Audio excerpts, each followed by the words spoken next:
Dot dot होई। हाँ, उहे डॉट डॉट होई। थंबल के मामला से यानी थंबल देख के ही मालूम चल गई होई कि उहे डॉट डॉट का होई।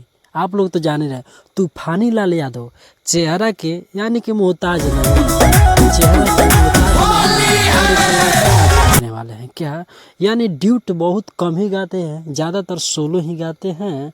अगर इनका शूटिंग के बात किया जाए तो इसी तरह आउटडोर शूट करते हैं क्या, आउटडोर शूट करते हैं क्योंकि उसी तरह ये गाना करते हैं कि लोग देखें ना, लेकिन यूट्यूब पर सब लोग देखें क्या, यूट्यूब पर सब लोग देखें लेकिन गाना हैं उहे डॉट डॉट होई। यानी बीच में का थंबल देख कर ही पता चला गा उहे डॉट डॉट होई।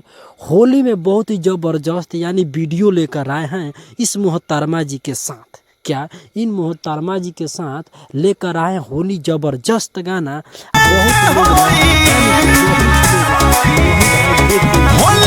बहुत लोग अकेला में इनका वीडियो ज़्यादातर देखल पसंद करेला लोग का, इनकर वीडियो अकेला में लोग देखल पसंद करेला। लेकिन हमें गाना के रिव्यू करे के चाहता नहीं ए से कहनी है कि हमारा गाना देखने तो सोचने के भैया के भी थोड़ा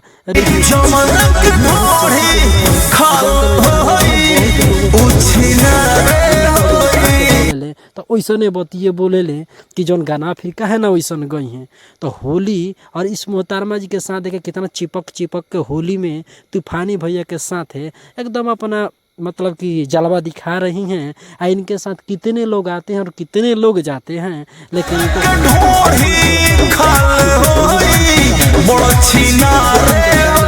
गाना इनका गाने का तरीका और इनका एक्सप्रेशन देखिएगा और क्या क्या जला रहे हैं, स्मोक जला जला कर शूट किए हैं वीडियो क्या, अब बहुत ही मेहनत से लगाए हैं। तो हम सोचे कि भैया जब मेहनत किए ही हैं तो हम लोग भी थोड़ा इनका गाना को प्रचार सरचार कर दे ताकि और लोगों के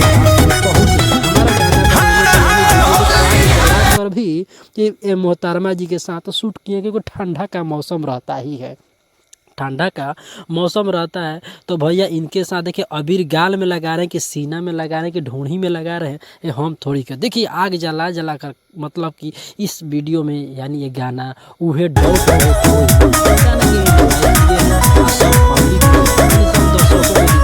तो इनका भी व्यूअर के मामला में अगर देखा जाए तो व्यू कम नहीं रहता है क्या, इनका व्यू कम नहीं रहता है और लोगों के देखा जाए तो, क्योंकि देखिए कैसे गुलाल लगा रहे हैं।